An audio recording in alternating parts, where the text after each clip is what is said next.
All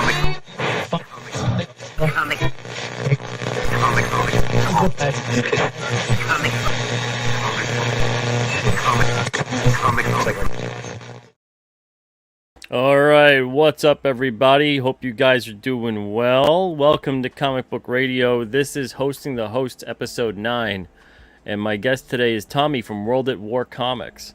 Man, oh man, it's going to be a fun show. Thank you guys for joining today. Now, this is a 1 o'clock show. You can see it's a bit brighter than it normally is, so your eyes are not deceiving you. Ara, what's up? Hope you're doing well. We got Alejandro here too. Blue Teddy Narrations. Hey, Creators Outlet, what's up? And I could go for some pizza, that's for sure. Swap Neil, hey, how you doing? And Alejandro, get out of here. Get out of here. Now, of course, he's not the greatest actor in the world, but the whole point of an actor is to buy into the character. You're telling me you don't believe Stallone in most of the characters that he's playing? Come on. He's good. He's good enough. But the thing is, the brilliance of Stallone is far from his acting. It's all the other stuff that he does. Chris Six, what's up? Says, good morning from Cali. Thanks for all you do for us, Pete. All your success is well-deserved and admirable. Jeez. Man, oh man, thank you so much. What is Alejandro today? I swear, what is this? Domino's or Pizza Hut? What? Jaded 1, afternoon. Hope you're doing well. All right, without further ado, let's bring on the man of the hour. The man of the hour will be Mr. Tommy Huls. And now Wink Wilkinson's Weird World with your host, Wink Wilkinson. Hi, everybody, it's Weird Wink Wilkinson laughing and scratching at you. How's everybody doing today? I got a little bit of a stiff neck. Let me just fix this up.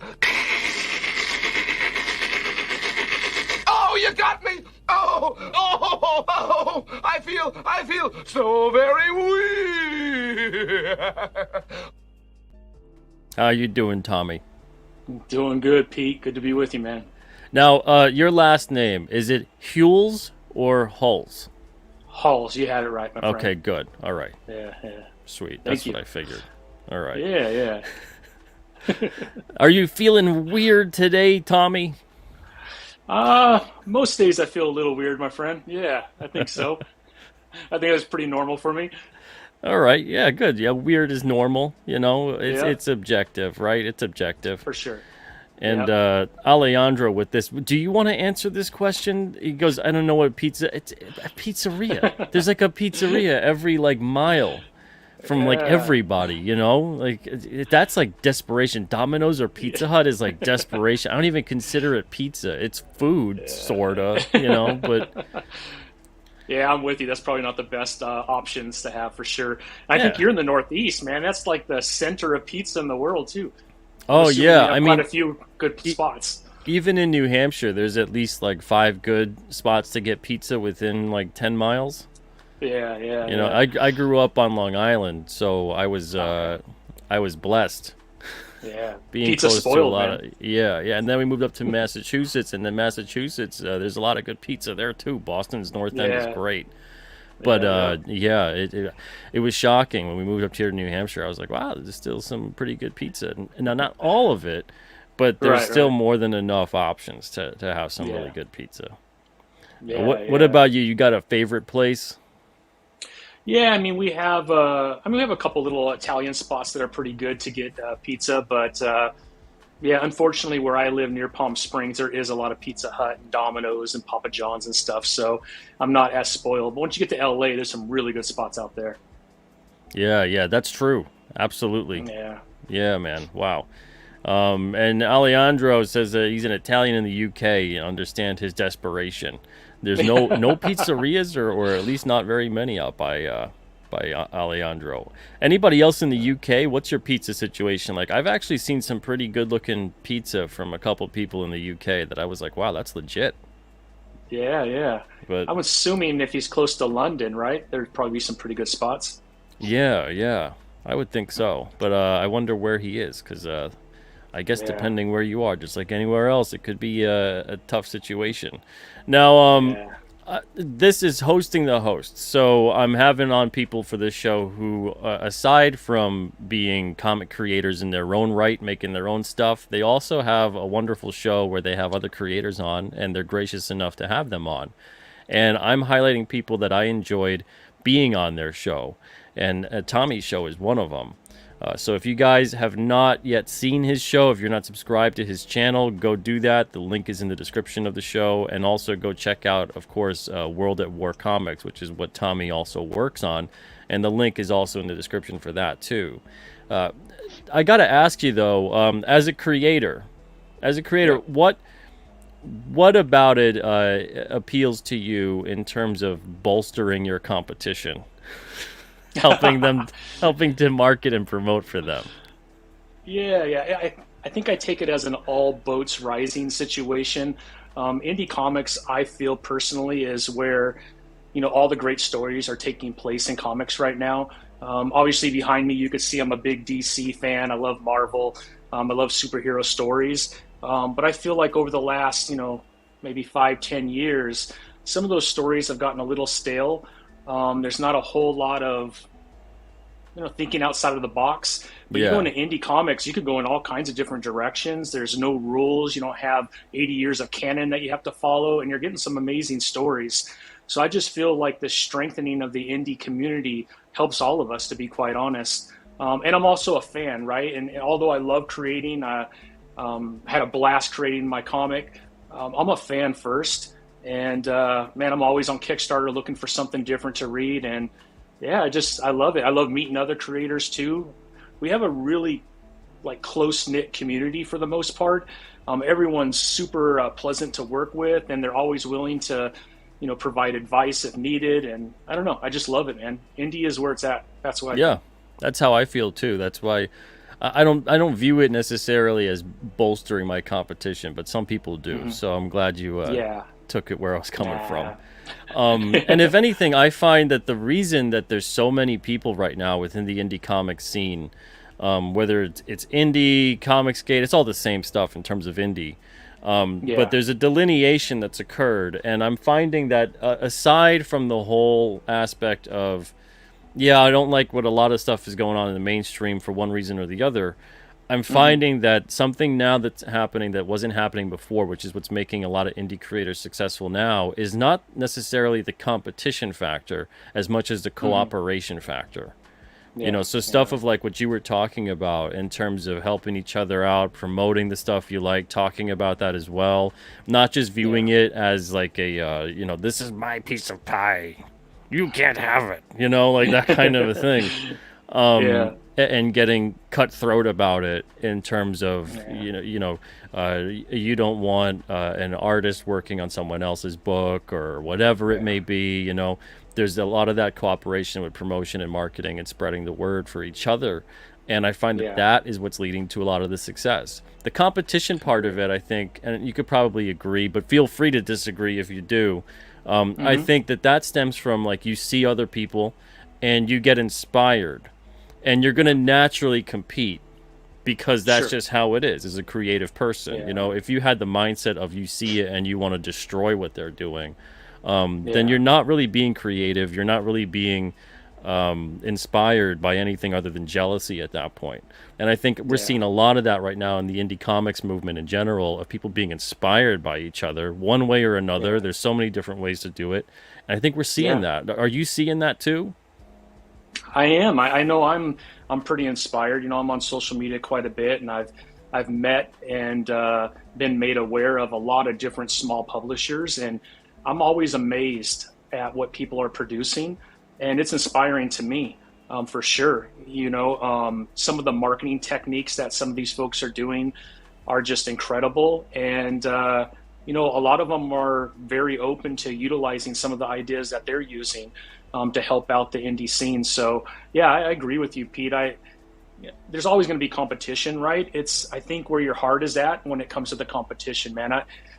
I've been in the CPG world, the grocery world, for a very long time, and it's very cutthroat. You have big, giant corporations that do want to destroy one another. But at the older I get, Pete, the less interest I have in those kind of things. It just uses a lot of energy. and you're fighting someone else's battle, to be honest, when you're working for a corporation like that.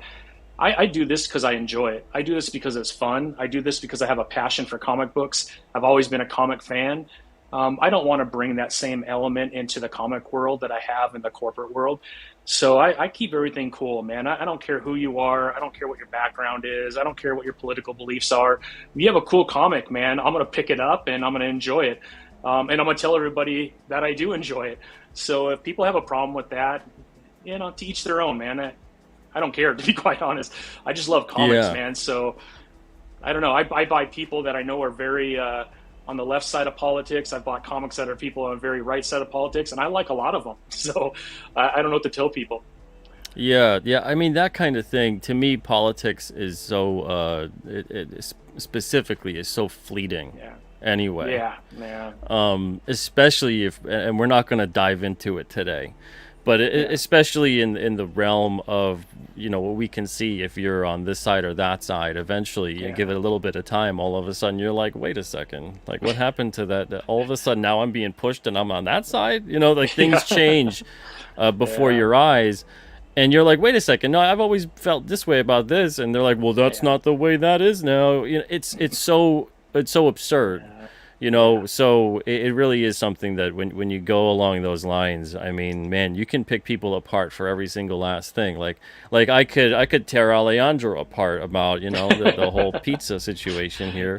But see, then, I'm like, wow, what the heck? I'm kind of shocked. But then learning more about what he's talking about, he's kind of lamenting the loss of his pizza situation. Exactly. Thinking that it's happened to all of us, and right. So there's always that. There's always like this deeper layer to everything. But Absolutely. in terms of the stuff that you really enjoy in comics, the stuff that has inspired you to want to create comics and also to want to reach out to creators, what would some of those books be? What would some of those creators be? And there's so many. I mean, I reached out to UP. I'm a big fan of Alterna Comics, have been for about a year and a half. To be quite honest, I wasn't that aware of Alterna Comics. And all of a sudden, I don't know how, maybe on Twitter or X or whatever they're calling it now, I saw something and I picked it up. I love the pricing. And now I got a bunch of them, right? You got Danny, who creates Ace Blade. You got, I don't know, Jonathan Hendrick, that's always got something. I think he has Spill Blood going on right now. There's just a lot of really good stuff out there, and I buy so much, man. I'm constantly in trouble with my wife as deliveries are being made all the time. She's like, what the hell are you doing, man? But I don't know. I love it, and I'm willing to try almost anything one time, right? And so I do. I purchase a lot of Kickstarters. I go to a lot of websites and pick up comics for the first time to try them out, and for the most part, man, I love it. I just got Eric July ISOM 2, and for a guy that hasn't been creating comics for a very long time, that's pretty good quality stuff. So again, man, I'm all over the spectrum. I buy from everybody. Tim Seeley, who I don't think is right wing, he has a comic called Local Man. If you're not reading that, man, you're making a mistake. I think that's one of the better indie comics out right now. I love that one. So I feel like I'm just a comic fan, Pete, to be quite honest. And I don't know, I'm open to everything, my friend. Yeah. I mean, I find it's kind of that way with everything creative, right? And if you start dissecting, now of course you're gonna discover some creators and like them even more because you're like, hey, Absolutely. That's how I feel about stuff, or I'm into that kind of thing too, or whatever it may Absolutely. be. And then there's some creators you're gonna be like, wow, I didn't expect that coming from them or whatever. But I don't know if it's just the time period that we kind of grew up in or whatever it may be, but it seemed like it was just a given that everyone was going to be different and think different and do things differently and live life differently and whatever that was. But you looked for the commonality.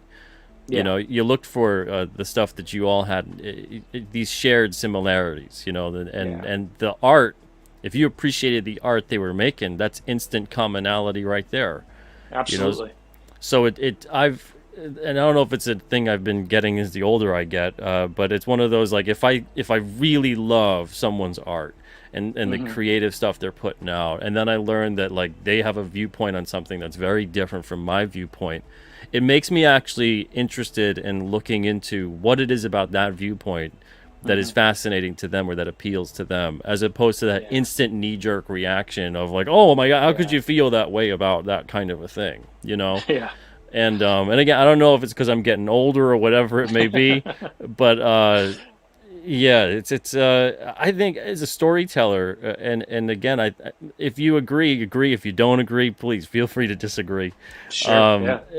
I find that it's one of those things where you look at what people think and what they do, and it's more and more becoming interesting to me as to why they think the way they think, and as a part of being a storyteller, that's what makes storytelling so interesting, is because you're supposed to at least be able to incorporate different viewpoints with your characters. Absolutely. If all your characters sound the same, think the same, do the same things, it's gonna be a pretty boring story. You know, so when you're crafting your stories and your characters, how do you go about that? Yeah, I think similar to what you were just saying, right? I mean, I'm getting close to 50 years old. I've been reading comics for a very long time. So there's a lot of influences. So it starts there, right? It's very hard to come up with something super original that's never existed before when you have 90 years worth of comics, right? And I've been reading them for 40 years. So there's a lot of that inspires me. Obviously, other creators inspire me. So it starts there. But, you know, things that are happening around the world obviously have an impact on some of the storytelling that's going on right now. And to your point, right, there's so much diversity in the way people see things happening around them.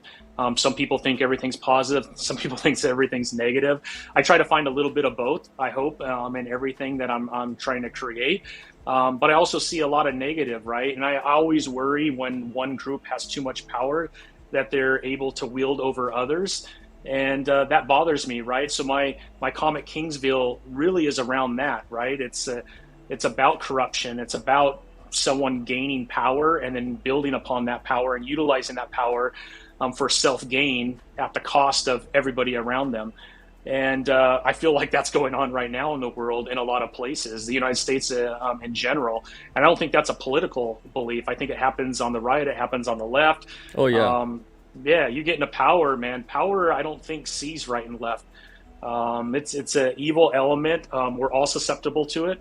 I believe it's a part of fallen nature, but boy, it could get really ugly. And we've seen examples of that. At least, you know, in my 50s now, I've seen it a lot over the last, 30 years since I've been able to be an adult. So I don't know. A lot of those type of things do influence my creativity for sure.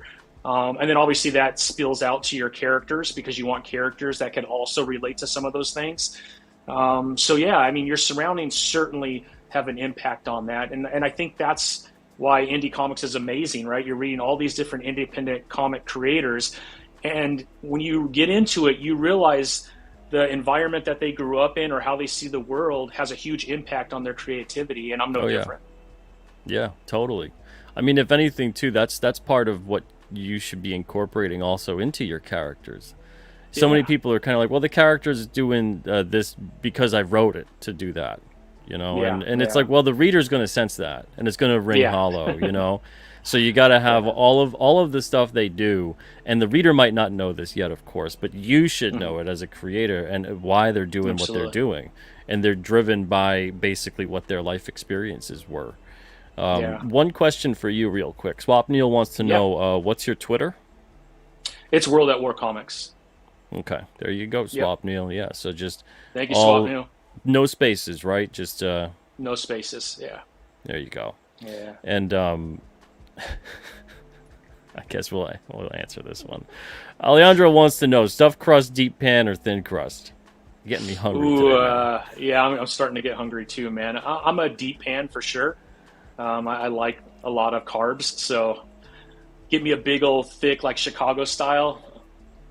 I'll be in a coma for the next 24 hours, but I'll love every minute of it. Generally, I'll go with thin crust, but every now and then deep pan, you know, the Sicilian style too, and all that other kind of stuff. It's stuffed crust though, and not so much. There's a pizza place by me that doesn't do. It's not stuffed crust, but what they do is the crust is garlic knots. Oh, that sounds good though. Like they just make a never-ending huge garlic knot around. Oh my lord! And then they coat it the same way. It's incredible. Holy smokes, that is I, great. I can But handle that for sure. yeah, yeah, you just rip them off. You're getting like I think 12 or 14 garlic knots with your pizza. Is Yeah. oh my lord! Thank you, Alejandro. I'm starving now. Yeah, that's like swallowing a brick, though, man. I feel like you're in trouble for at least an hour or two as you digest all that, They're but so it's worth good it. though. They're so good. They just kind of they're not Uh, like this like thick doughy dough kind of a thing. It's oh, so okay. tough to explain. It's this Yeah. place. If anyone ever visits New Hampshire, it's this place called La Festa in Dover, New Hampshire. Mm. The garlic knot pizza is great. But Now, do you dip your pizza in anything like a ranch or anything like that, or no? no, maybe just like more sauce sometime. But it depends. Yeah. Yeah, usually if I'm getting certain pizzas from certain places, it's all Yeah. good the way it is. It doesn't have to, anything to it. But if you're So getting like so if it's Pizza Hut, you're getting like ranch or something. That's what you mean. Pizza Hut and Domino's need toppings, it needs sauces, Exactly. and yeah, it needs a lot of stuff to add and complement to Yeah. the rather tasteless base. Sorry, Alejandro. So yeah, and Swap News says followed. There you go. Thank you, And man. Appreciate it, Swap Neil. what's up, Spicer? So yeah, back to character creation and everything else. One thing I wanted to ask you really quick about your book Kingsville is Hmm. were you modeling anything on these characters to be sort of like a parody or a satire to existing characters, or am I off from any of that? Yeah, I mean, certainly, like I said, influences. I'm a big Fantastic Four fan. Grew up a Fantastic Four fan, so you could see a little Reed Richards and Snapback. But I did create them not as satire. I created them just as characters that I've like Collapse, Snapback. Um, who else? There's a few characters that I had developed for a very long time. Didn't know what to do with them. Had a story for a long time. Didn't know if I'd ever put something together. I think a lot of us as comic book fans, right? You love comics very much, and one day you're like, man, I would love to do my own comic book. So you start to play around with ideas on how to create one, and then it sits on a shelf or in like a little folder or something that you have for a long time. You never do anything with it. But last year, I actually had a pretty big surgery, so I was out of work for a while, and I Oh was wow. bored. And my wife said, "Well, why don't you do your comic book thing?" I said, "Yeah, that's a probably good idea," and it kept me from going crazy because I was out of work for almost 8 months. So that's when I put Oh it all man, wow. together. Yeah, yeah. I had a You kidney transplant, so oh it was holy a pretty big smokes, surgery. Yeah, but it man. was good because I was out of work for a long time. I could just focus solely on that, put it all together. Got a lot of help from a lot of independent creators, which was awesome. Again, it's my first time, so I know there's a lot of things I need to correct. But man, I dove in and I gave myself to it. I'm passionate about the story. I certainly love the process of creating a comic book.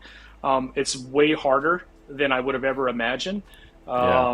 And I'm probably preaching to the choir. You've been doing it for what 17, 18 years, Pete. So you already know this, but it's a lot of work. It's not cheap, but it's certainly a hobby, but it's a passion, man. I truly love comics and have for a very long time, and it was fun to put one together. And now I got this long story that I want to delve into, and it just takes money and it takes time. That's all. But I have everything kind of done. I just got to put it all together, and then my artist has to have the time freed up to be able to keep up with me. So what are you doing on the comic? You're writing it? Are you doing anything else on it? And the lettering, I did the lettering. I had to figure all that out. So that was my first time taking a shot at it. I'm just trying to save a little bit of cost because I wanted a really good artist, and I feel like Daniel is a pretty good artist. I felt like the art came out pretty good. So I just need to probably work on my lettering a little bit more. My first attempt at it, but man, I felt like it came out pretty good for my first time. And issue 2 is going to be much better. And I think as I continue to do it, it's just going to get better and better. Yeah, yeah. If you want a recommendation on a letterer, I really recommend Rick Okay. Joseph. He's a Okay. yeah, and I don't want to Yeah. undersell him or anything like that. I had an interview with him, I think last week. Okay. Solid letterer, affordable. I'll say it at that, and he's quick. Yeah. You know, Okay. so he's That's he's, awesome. he's the three things you really want. And he's easy to work with. He's a good dude.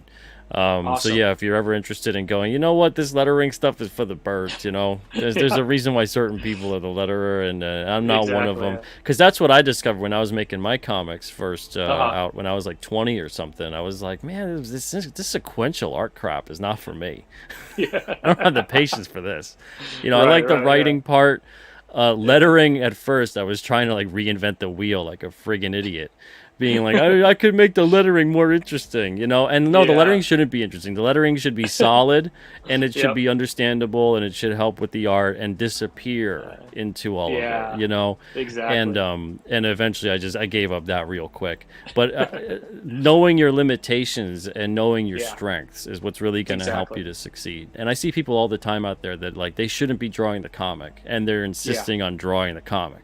Yeah. Yeah. And whatever it is in terms of like your sales or your enjoyment of making the comic, it's going to be exponentially better if you get people involved that are really good at doing what they do. So it's Yeah. kind of like that false economy of like, well, I don't want to pay another $200 for a letterer, let's say, and you're Yeah. like, well, I'll do it myself or whatever.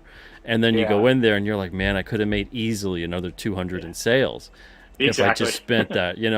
So Yeah. and Yeah. that's all part of the learning process with everything. Yeah. It's the same thing with fulfillment. You get the cheaper Hmm. stuff and whatever, and you're like, oh, save some money on the boxes and on the packing Yeah. stuff. But then you have all these damages through shipment. You're like, I should have Yeah. just spent the extra money because now I'm spending so much on Exactly. shipping, and customers Yeah. are unhappy when all their stuff arrives Yeah. ruined.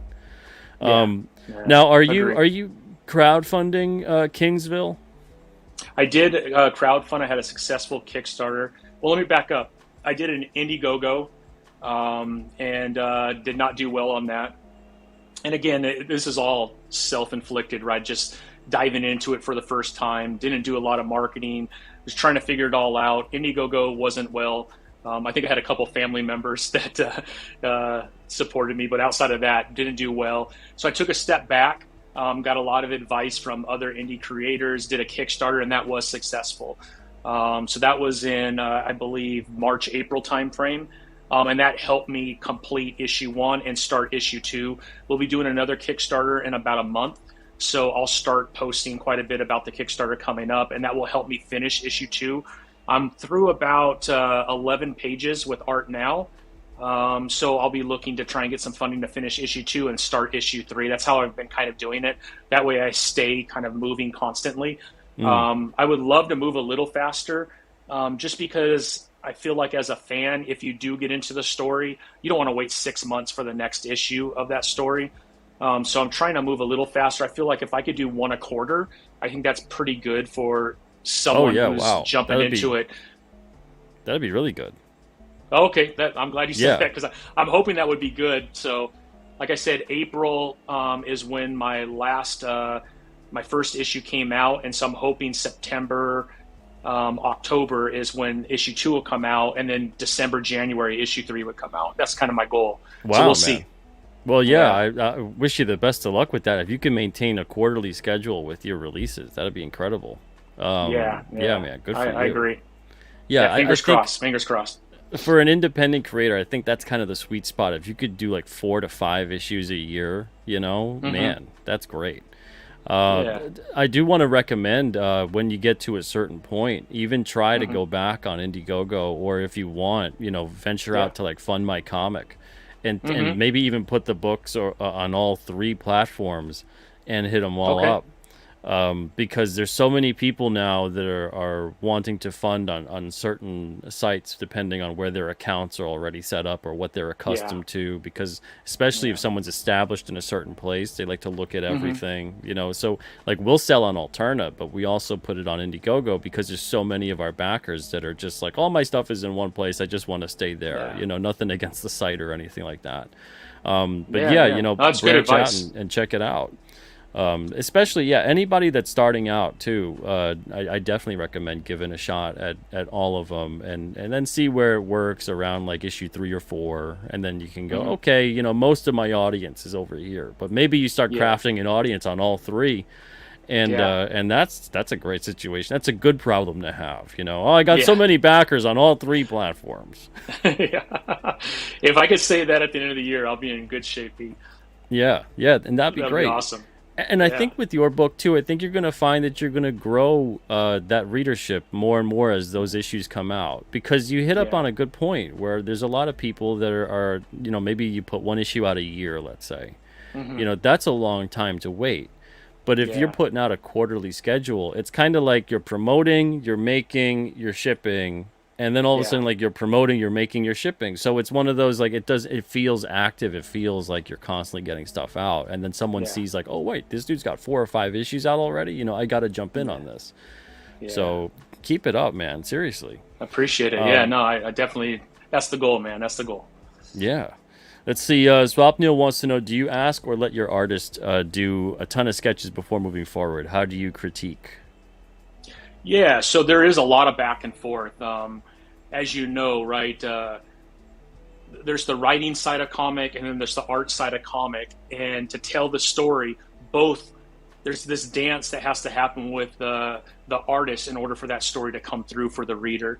And so there is a lot of back and forth, right? So I sketch out how I would like each panel to look, right? Like, Bob is walking in and Joe is sitting there, those type of things, right? And then I also tell the story to the artist too. And then I give the artist free reign to kind of decipher what that looks like and their style. And then they send me over, just a little bit of the penciling just to kind of get a feel for it. And then there's a little bit of back and forth going, hey, Dan, that's not exactly what I meant. I really wanted this to happen here. And then maybe Dan will come back and say, no, I did it that way, but I feel like as a reader, right, I feel like if he's coming in this direction, it's going to leave more room for the rest of what's going on around that character to help tell some of that story. And so there's a lot of give and take. And I love that aspect of that because you want to have trust in your artist. And that artist, you obviously need trust in the story. And if you don't allow that back and forth, or if you don't give the artist a little bit of freedom, I feel like you're going to have a hard time holding on to artists. Because it's a skill set, and I don't have that skill set, to be quite honest. And you got to find someone you could trust that you can hand over a script and they could come back with something. And once you start getting into 20, 30, 40 pages, all of a sudden there's this rhythm that you're in. He kind of knows where I'm coming from, I know where he's coming from, and that's an amazing place. So that I feel like I'm in that spot right now. Now the hope is that I could continue to make the artist happy, ensure that he's getting paid a fair wage. I've never gone back and forth with him on wage. He told me what he wants to make. I pay what he wants to make. So I think that's helped out a lot too. I'm not trying to beat him down on pricing or anything like that. So there is that trust, and I'm just hoping that he's in it for the long haul. So far, knock on wood, he is. Because what you would hate is to be 2 issues in and then you have to change an artist and your whole look and feel of your comic changes for issues 3 and 4. That terrifies me of that happening. So I don't know if I answered your question, Pete, but yeah, you did. It's really important. Really important. You did. And that's the thing. That's exactly why I designed King Cryptid to kind of be every issue is not going to have a back-to-back artist. Yeah, because you can get into that situation where absolutely, even if you're working well together, all of a sudden they're busy with other commitments, whatever it may be, and now your series is on hold. Yeah, so it's good that you've got that going with your artist, where you can actually get that happening. Now, is Kingsville like an episodic thing where each issue is a complete story, or is it like story arcs or things like that? How are you handling the storytelling? So each issue does follow the previous issue. The goal is to have like a 4-part series to start with.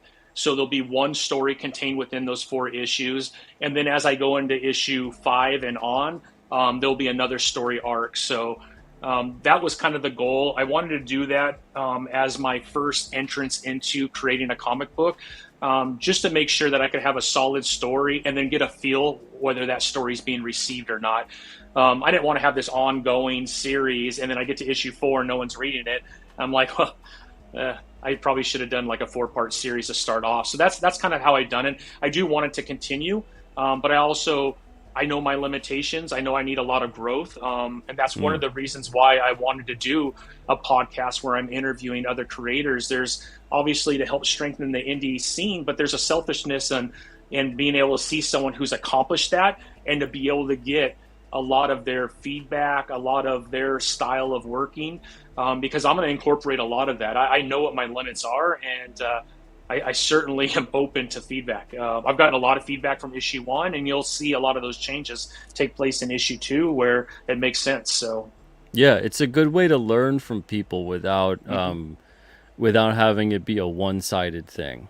Absolutely, And yeah. I recommend a lot of people do that too, because Mm-hmm. I'll get hit up in DMs or whatever, or an email every now Yeah. and then that's like, hey, can you give me feedback on my comic, and can you do this, can you do that, can you let me know about whatever, and it's just like, man, like I don't have the time necessarily to do Yeah. that, the proper way, and honestly, when I've done that in the past, it doesn't go well, Yeah. Yeah. because I'm trying to be helpful and honest with the critique, and depending on where that person is within their book, it's kind of like, Yeah. wow, what a punch in the gut, because they Yeah. most people I found when they say that, they just want you to be like, this is great, this is the best thing Yeah. I've ever read, you're all set, and Yeah.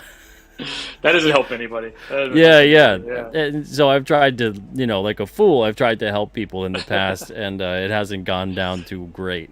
But yeah, if Yeah. you're in a position where you're learning and you want to Hmm. actually pick the brain of various people, start up a Yeah. show, or get a blog Hmm. going and do interviews with people. And this way you can Yeah. learn too, without it coming across like you're just actually trying to really get information from them. Yeah. Exactly. Exactly. Yeah.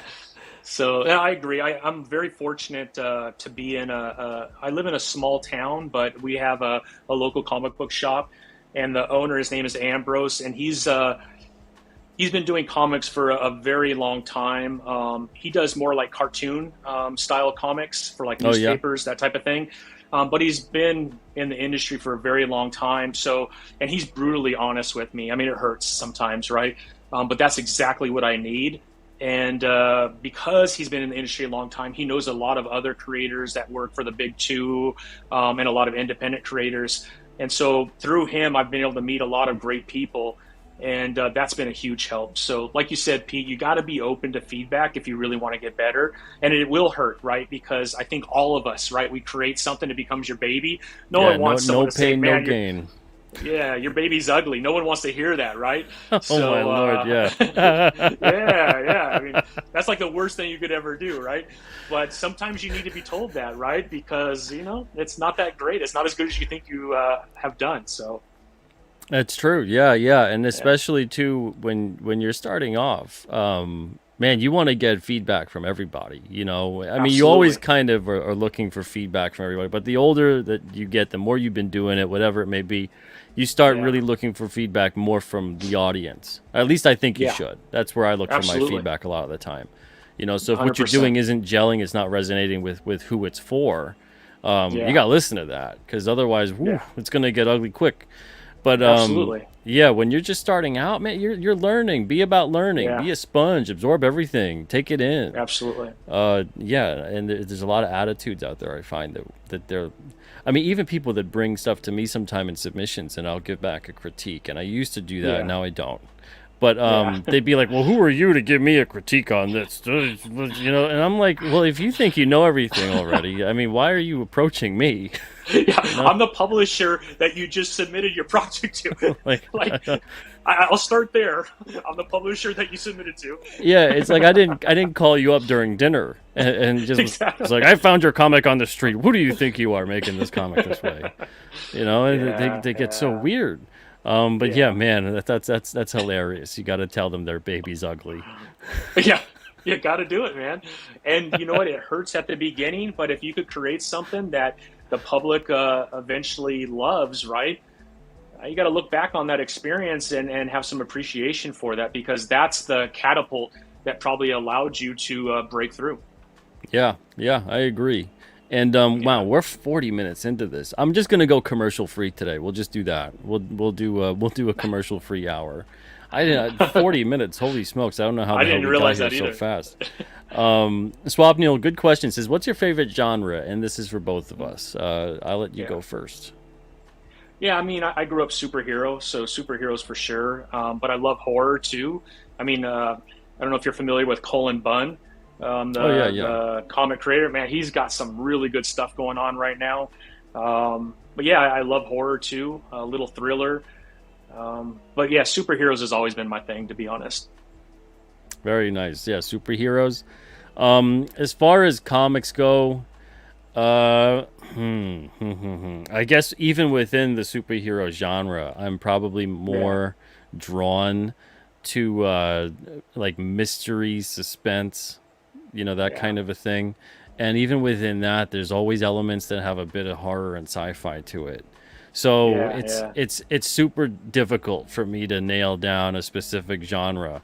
But if it yeah, was the genre that I'm drawn to most, it's mystery and suspense that has a horror sci-fi element to it. And that's kind of yeah, just yeah, across the board, and then probably the next thing would just be an adventure type story, yeah, action yeah, adventure. But because yeah, even within superhero, that's the thing, right? It's yeah. not just they're super powered individuals. It's always like, well, there's Right. another story that Yeah. is broader, that is using the superhero as a vehicle to propel it. Yep.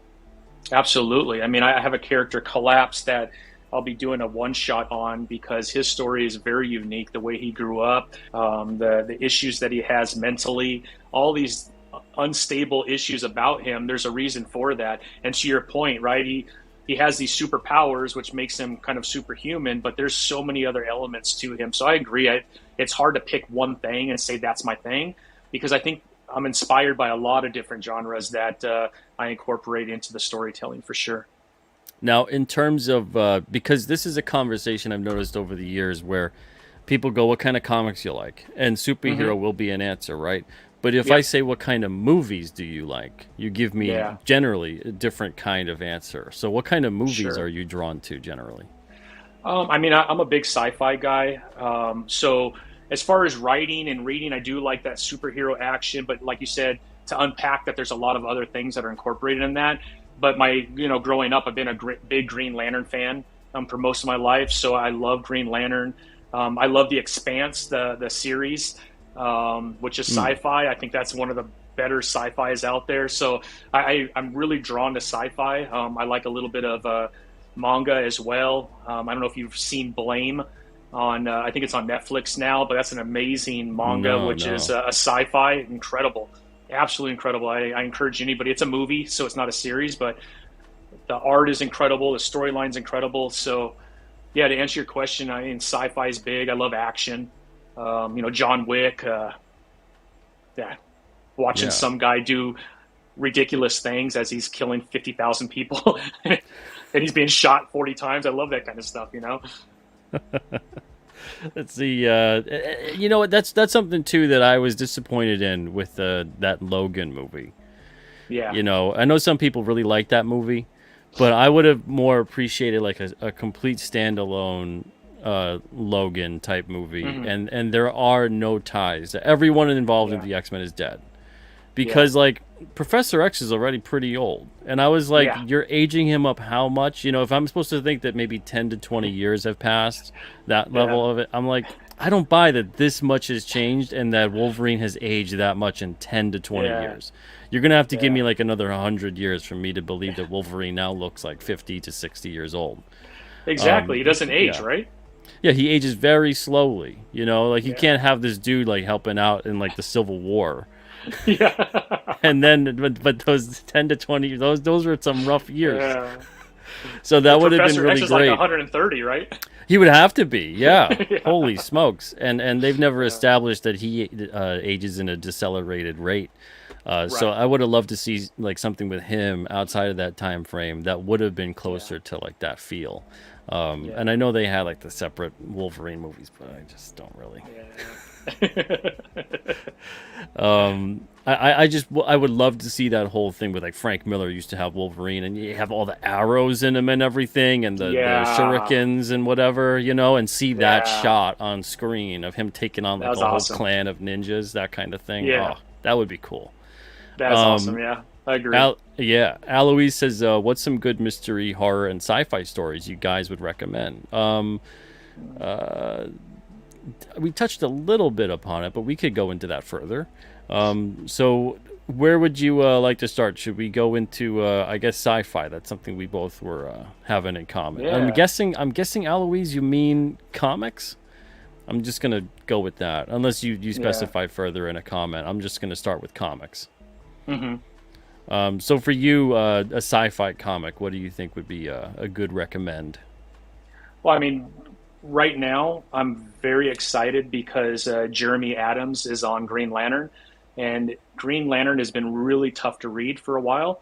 And I think Jeremy Adams is probably one of the best writers at DC right now, and he's on that. And he's only in what issue? I think issue 3 comes out next month, so you could get right in on that. He's going. What I love about Jeremy Adams is he's going back to how like a Hal Jordan and some of these other Green Lanterns really are supposed to be. You know, you get these writers that come in and they want to do something so different that they actually change who the characters are, and they're no longer the characters that have this canon for the last 50 years. Jeremy Adams has corrected a lot of that in The Flash, and now he's done it in Green Lantern, at least so far in 3 issues, which is why I love him. So now's a good time to get into Green Lantern because a lot of the things that have been missing are coming back. So I would start there. I told you the series, The Expanse, is one of my favorite sci-fi, and Boom right now does have the comic series. They're on issue 4 of The Expanse, and it's really good. So I would start there as well. Those are 2 really good ones. Yeah, I mean, Astrobots is also great if you love Transformers. Astrobots is really good. It's through Whatnot Publishing. And Simon, who used to be one of the writers for Transformers a while ago, is now the writer for that, Simon Furman. And it's incredible. So there's some really good sci-fi stuff out there right now that I'm enjoying personally, and I think a lot of your fans would too. Nice. I mean, for me, it's going to be probably older stuff. So you're looking at Yeah. pretty much anything Philip K. Dick, but that's not comics. But Yeah. John Byrne, Fantastic Four, I really loved. Oh, absolutely. Yeah. I even thought that Byrne with his Superman run really incorporated a lot of sci-fi into that. Like really established that this dude is an alien. Remember? Yeah. Yeah. You know? We forget that, right? We Yeah, forget that. yeah, it's that cosmic sci-fi fantasy stuff that was incorporated into that series was great. Agree. And then for mystery and horror, comics wise, Swamp Thing is great. If you look back at like Ween and Bernstein, not Bernstein, jeez Louise, Ernie Wrightson. I'm combining like their names and making like Burn Ween. But Bernie Wrightson, Len Wein, and then there's also the Alan Moore saga of the Alan Swamp Moore. Thing is great. Absolutely. That's classic. And yeah, you know, go pick up like those trades. If you want to get adventurous with your wallet, go for the single issues. But yeah, I really loved a lot of that stuff in terms of the comics. And then there's also all those great anthologies that especially DC put out, like House of Secrets, House of Mystery, and then Marvel with like Tomb of Dracula, and a lot of good solid horror mystery stuff between those publishers. And I don't think they have that anymore, right? They don't have those titles at either. No. I miss when they used to have great anthology stories. Yeah, I think Vertigo, right? When Vertigo was around, they were really pumping out a lot of really good stuff that kind of fit the horror mystery genres. But you know, when that went away, we kind of lost a lot of that, and they've never really gotten back to that, to be honest. Unfortunately. And and the thing is about horror within comics. I loved even like the Fright Night series. That was a great anthology series too, based on the film. And then it took a whole other turn after a couple issues, which was great. It turned into more of like a Tales from the Crypt kind of a thing. I mean, the EC comics, geez, you can't even go wrong with any of those for horror. But I love the fact that it was always more about horror than about gore. It was always more about, you know, the suspense aspect of it and like the building of tension, you know, within it. There's so many things now. I find that there's like violence over action, gore over horror. You know, these things that for storytelling, they might pack a more visceral, immediate punch, but I don't think it has a staying power in the same way. You know. Yeah, it could be forgettable if that's what you're leaning on for the most part, I think. Yeah, and it's the same thing I think with film. You know, we saw all of that like the torture porn and the gore porn type of stuff where it was just this weird, you know, visceral impact. But I don't know if anyone's going to be watching those in 20 to 30 years the way they'll be watching a lot of the classics still. Yeah, no. Especially today, I think a lot of the creativity has been lost over the last, 5 to 10 years, in film and unfortunately in a lot of comics as well. So that's why you're seeing a regurgitation of a lot of stuff that happened in the 80s and 90s, even the 70s, because for whatever reason, the creativity side of things has really taken a dive. And I think that's sad, but it also feeds a lot of the independent, which I love. And I think it's strengthened the independent side because of that lack of creativity. So, Totally. Yeah. Yeah, absolutely, man. Swap Neil says, how long is too long for a comic, issue-wise and page-wise? Oh, I don't know, man. That's a tough one to answer. Yeah. I don't know, 22, 26 pages, somewhere around there. Is that what you usually do, Pete?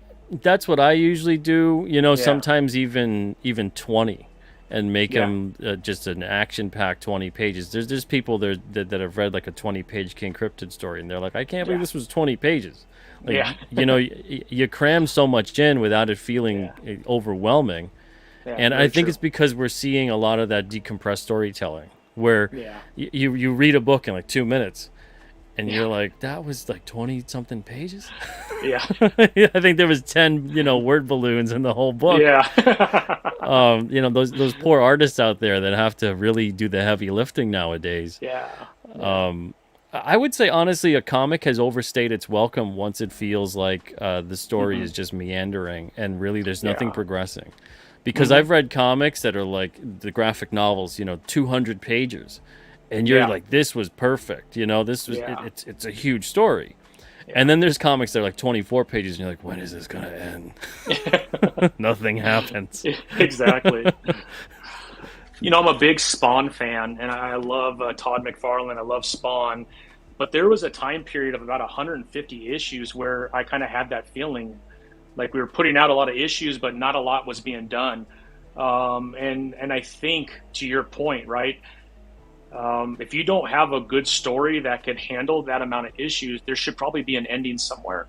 And if you look at like a Robert Kirkman who did Invincible, I think I wanted more, and it ended at 144. And I feel like he stopped at a really good spot, right? And a lot of people are like, dude, why'd you stop? Yeah. You could have gone for more. But no, it was a good spot to stop. And now the story is complete. And now you're seeing other areas that he's taken it. But Todd kept it going. Now, I will say the last, 20 or 40 issues have been really good with Spawn, because he's brought in new characters, and I feel like there's new life that has been breathed into it.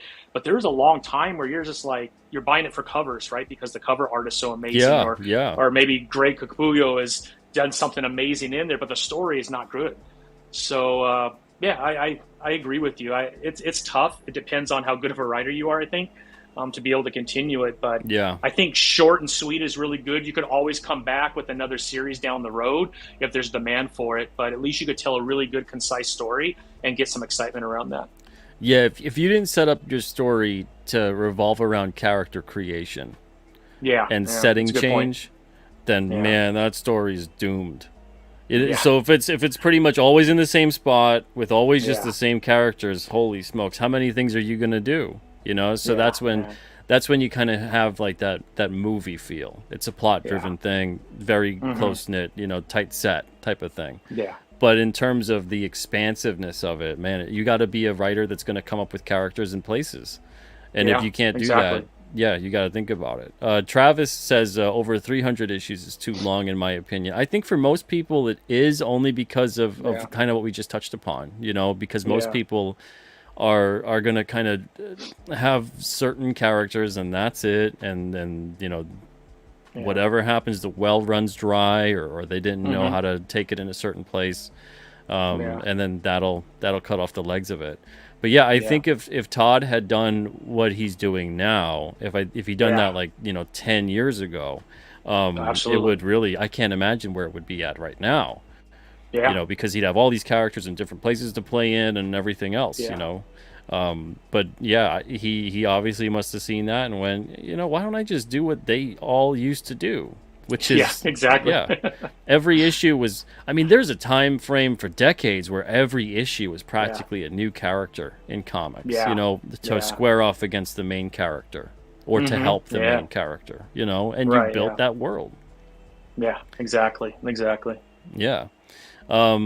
But yeah, so Swap Neil, for me, I mean, there's no set page length or issue count in a series. It just matters on whether or not it feels like there's things progressing the plot within the Yeah. issue and the series. Right. Yeah. And that Agree. changes for everybody. Yeah. Hmm. I will say something about Kirkman though. For both Walking Dead and Invincible, I was like, you can't just end it on like a nice milestone number. Yeah, I know. 144. You're like, what is that? You I couldn't feel do, like he had. yeah, I feel like he was getting into like movies, and he had all these other ideas. He's like, dude, I can't do all this at once. Just stop it so I can focus here. yeah. He And went that's for what the it felt like. Sopranos ending. Yeah, Exactly. Because issue 144 is just kind of a. I mean, I'm a fan of Kirkman, but I just felt like it was such a lame way to end Invincible. It's almost like he just went out to the sunset and everything's beautiful now. Like one of the most gory, crazy, action-packed comics ever. And in that last issue, everything's just beautiful, and they just kind of, you never know what happens, right? I guess they're still doing what they're doing. I don't know. yeah. That is interesting. And at least if it Yeah, had like that milestone vibe to it with the issue number, you're exactly. like, okay, it feels like this is a closure to Yeah, things, you six know? six more issues. You're at 150. That makes a lot more sense, you know. Yeah, totally. Yeah. Man, oh Uh, man. but Well, Walking Dead too, and I know this is probably a rights issue with AMC, but it yeah, was always interesting to me because man, I think they would have had a million seller if they put Daryl in that series. yeah, There could have been some kind of profit sharing involved if AMC was going to be yeah, particular about it. You know, it yeah, seems like, and I know some people probably now are like, oh, I regret they ever did it. But it seems like the same thing would have occurred with Harley Quinn if they yeah. never brought her over from the animated series. You would Hmm. have been like, that's so weird. Why would you have never brought that character into the comics? You Yeah, know, yeah, and Daryl could have been, man, that would have been a very impactful issue uh, to introduce his character. But yeah. things are weird. Agree. Rights issues are always strange. Yeah. Captain Infinity says our current story is planned at 36 pages and 9 issues. There you go. That's nice. Um, Those are thick. That's a thick issue yeah, right there. That's pretty cool. yeah. But anyway, before we wrap things up, we got about a minute or so left. Okay. Um, when you're, this is going to be a question, I guess, that's a little bit not complicated, but a Okay. little bit more in depth to where you might be right now. But Okay. when you're planning out a series like this, when you're doing all of these different things in terms of you've got the mini series and you want to sell it here and sell it there, business wise, what Hmm. has prepared you for those decisions? And then have you come up across anything where you're like, thought we could do it, can't do it? Yeah. Um, well, I will say, I spent a lot of money on building out a website.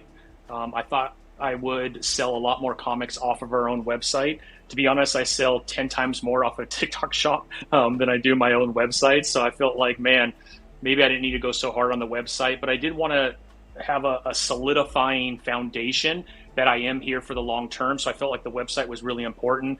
I created an LLC. I've been on the business side and like I said, the grocery industry for a very long time. And I've ran a lot of sales teams for some pretty big companies like Nabisco. And so I feel like from a business sense, I've gotten a lot of learnings. I manage P&L. I've managed a lot of employees, like 300, 400 employees. So I feel like that has helped me on the business side of it. But comic books is still very different, right? And you could have all those business ideas and that business sense about how you go about your business, but if you don't create a product that comic fans want, right, it means nothing. So I feel strong on the business side, but very short on the comic creator side. Mm. And that's why, like I told you, having these interviews, meeting a lot of amazing creators, picking their brain. Everyone has been so nice to kind of open up about those kind of things and how they go about writing, that I felt like I've been very helped.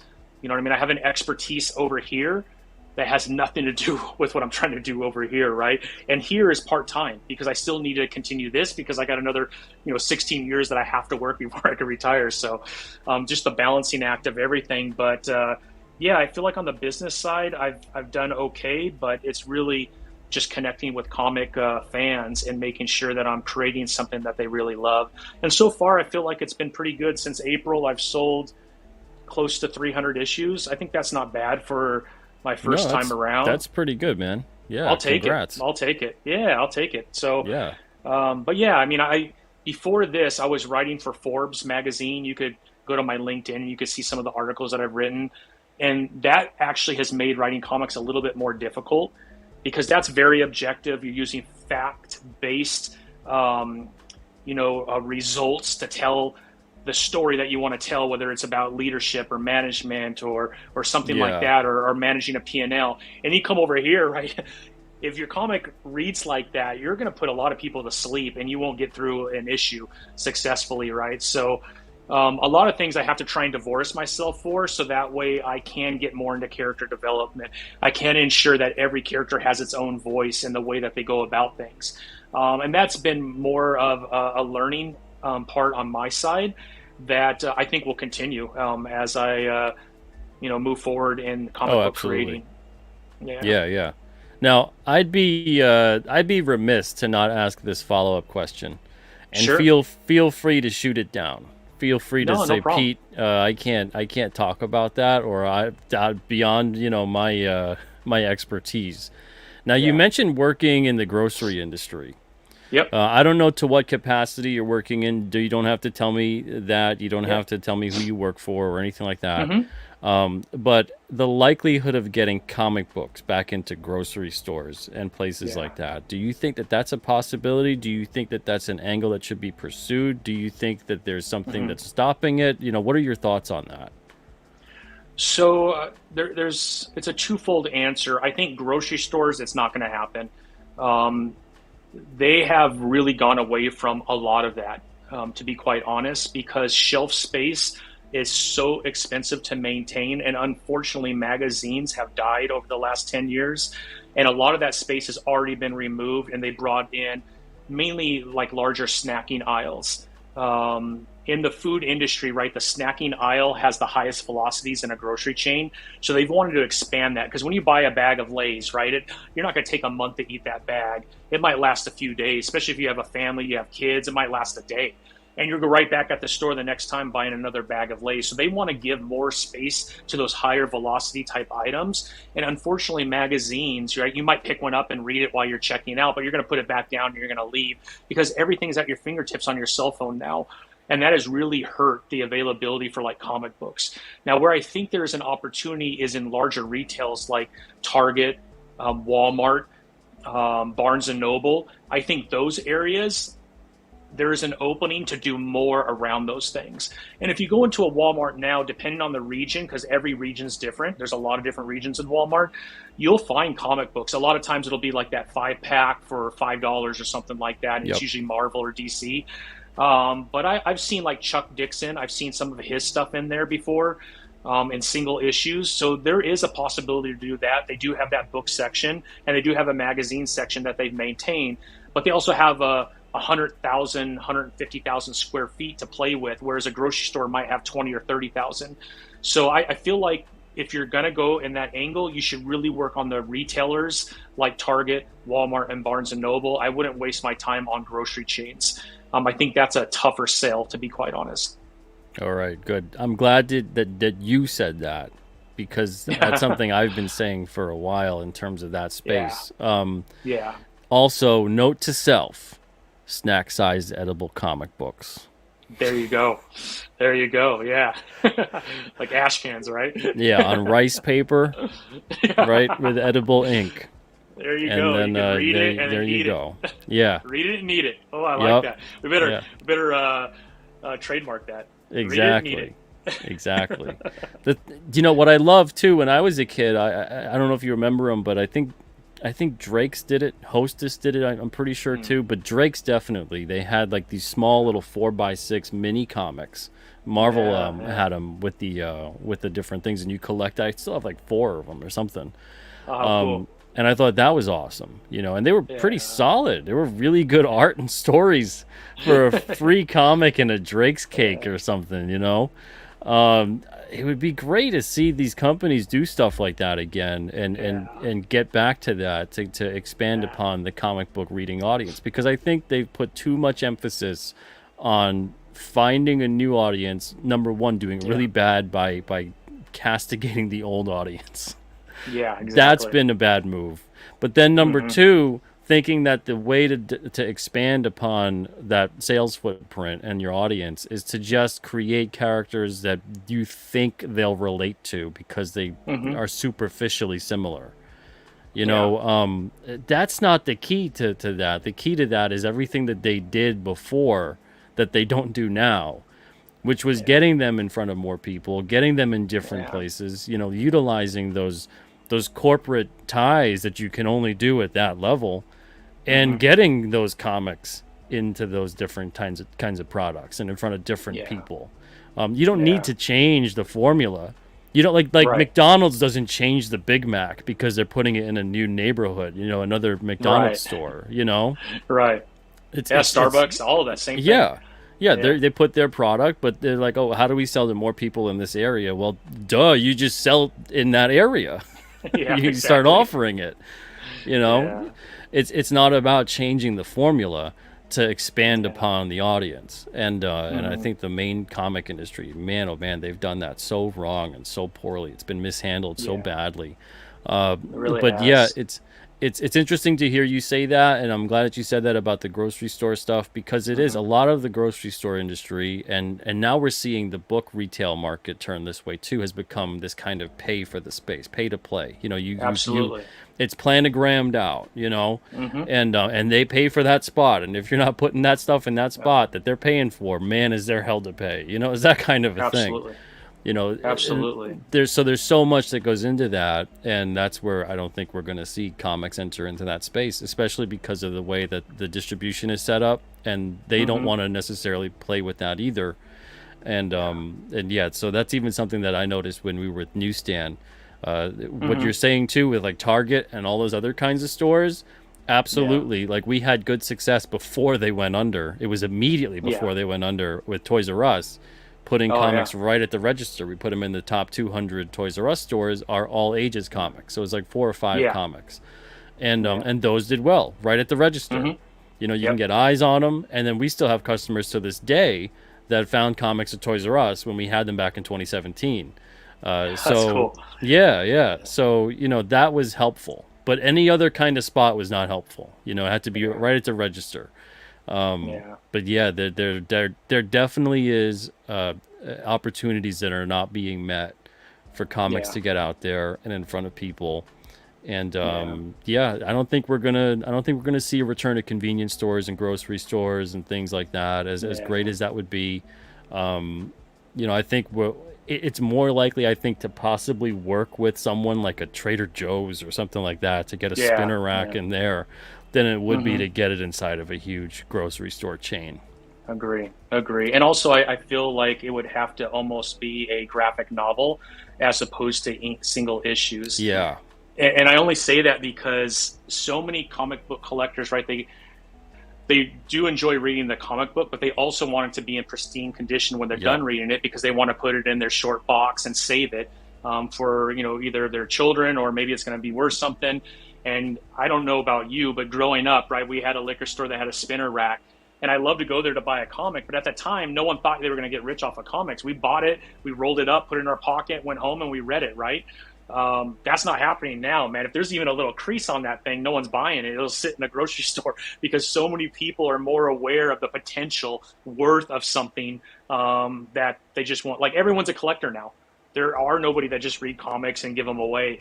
That doesn't exist. I don't know anybody that does that anymore. So because of that, it almost have to be like either hardbound or some kind of like a graphic novel that can hold its form long enough to stay in good condition, so that way it gets home that way. Everything's going to be library bound now. Exactly. It's kind of sad, I mean, it's such a simpler time growing up, and everything, I guess, progresses. But, man, I love that simplicity of buying a comic book, rolling it up, putting it in my pocket, going home, and just being at awe of every page that I was going through, And I threw it in a box and I forgot about it, right? I wish I did it now, because they're probably worth a ton, but, man, that's just the way it was. Simpler time. Totally. Brian says, do you think spinner racks would work at a coffee shop? I think it's more likely to. That's for sure. Yeah. Yeah, I think it'd be more likely to work there than at most Mm-hmm. other places. I But would even that's, say like a small independent grocery chain, like if yeah, you have a like a Bob's Market or something like that. Like there's a lot of stores that are IGA stores, and they're just independent grocery chains, and they're all over, especially where you're at, Pete, up in the Northeast. There's all kinds of independent grocers, like New York, Brooklyn, all those different areas. You have some chains, but it's mainly independent grocery chains, right? Small mom and yeah, yeah, pops. You have a potential at some of those to do it, but you're not going to get into like a Publix in the South or a Food Line or anything like that. They're just not going to give up space for that, unfortunately, because the velocity's not there, and it's more work for them than it's probably worth, to be honest. And the profit yeah, margins aren't there too. If you're selling a comic for $3.99, they're going to want to make 60% off of that. So by the yeah, time you have yeah. distribution and everything else, you're not going to make anything anyways. So you're doing it for a marketing ploy just to get your Just brand to out get, there, but yeah, you're not making money. exactly. It's just advertising. And that's something that I Exactly. found too, even within the newsstand industry when we were getting in there for 2 years. It was something Yeah. where a lot of the newsstand chains that would carry magazines or whatever. Hmm. First of all, that's not really a hot place to be. It's like a 20% sell through. Yeah. But then with comics in particular, because the industry really abandoned them in a big, big Yeah. way pretty quickly Yeah. within just a span Hmm. of a few years, and went to the direct market with Diamond. They don't even have Hmm. sales data to look at the comics and go, how would comic No. books do here? So Yeah. it's really just Yeah. you're just cutting through a new path, and Hmm. at that rate, like you said, it really was just about trying to recoup advertising out of it as opposed to sales. And Yeah. it Yeah. gets old pretty fast, let me tell you. You Yeah. send like Agree. 3,000 copies and you're like, great, and then like 100 sell and you're like, what is going on here? And then they want you Or to pick up the other 2,900, or you just let them go and you yeah, lost all this money.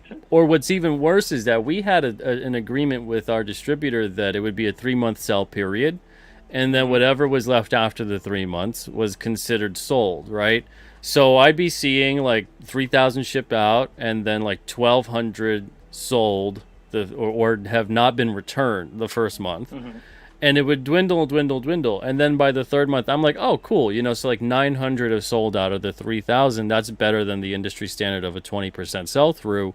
But then we Hmm. would still see returns 6 months, 9 months, a year. And I'm like, now you've returned it into the negative numbers. There's Yeah. no newsstand out there that should still have this on there for a year. Like, there's Right. something is Right. going wrong. Really wrong. Very Yeah. wrong. So I think in total, sending them upwards of probably $10,000 worth of merchandise, I think we only made Yeah. $500 Yeah. after everything was said It's and done. Is murder, yeah. you Yeah. know? No, it's not worth it. Not worth Yeah. it.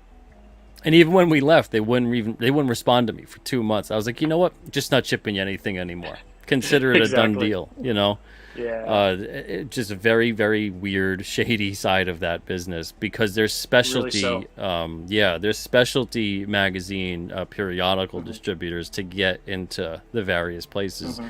There's rarely any bigger ones that you're gonna hook up with that are distributing like Yeah. People or Entertainment Weekly or whatever. It's super rare they're gonna Exactly. take on comics. That's really not gonna Yeah. happen. And a lot of those And companies don't make money off of their magazine. They make money off of marketing, right? They sell pages. So when they give that book to a grocery yeah, store, they're not making any money off of that. They already made their money off of marketing, through the right? Selling a advertising, page or yeah, two through the advertising, right? So that also makes it very difficult to compete with, because they don't care whether it sells or not. They made their money before it ever was shipped out. yep, And so unless your comic has that kind of marketing ability, right, you're competing at a level that's not fair. You're just not going to be able to, and that makes it very difficult too.